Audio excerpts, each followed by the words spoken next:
প্রযোজক আব্দুল আজিজদের হাত ধরেই ঢালিউডে পা রাখেন চিত্রনায়িকা মাহিয়া মাহি। এরপর জাজের বেশ কয়েকটি সিনেমায় দেখা গেছে এই নায়িকাকে। শুধু তাই নয়, সে সময় ঢালিউডে ওপেন সিক্রেট ছিল মাহি ও আজিজের প্রেমের গুঞ্জন।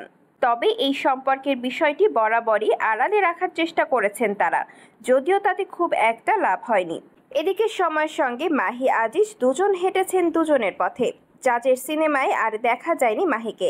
তখনই শোনা যায় আজিজের সঙ্গে সম্পর্কে ভাঙনের পরই জাজের ঘরে আর ফেরত যায়নি এই অভিনেত্রী।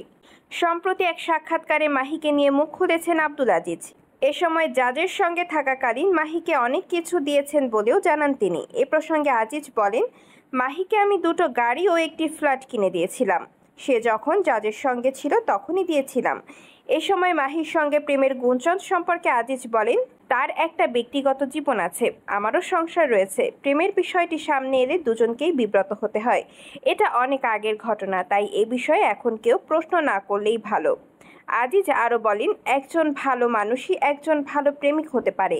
আমি মনে করি একজন মেয়ের গায়ে কখনো হাত দেওয়া যাবে না, তাদেরকে মারধর করা যাবে না, যতই অন্যায় করুক।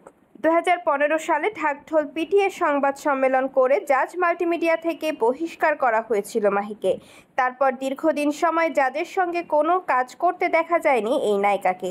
অথচ মাহির ক্যারিয়ারে অন্যতম সফল সিনেমা অগ্নি ও অগ্নি 2, দুটি সিনেমাই নারী কেন্দ্রিক। এগুলোতে মাহিকে দেখা গেছে অ্যাকশন অবতারে। এরপরে আজিজ ও মাহির প্রেমের গুঞ্জন শোনা যায় চারিদিকে।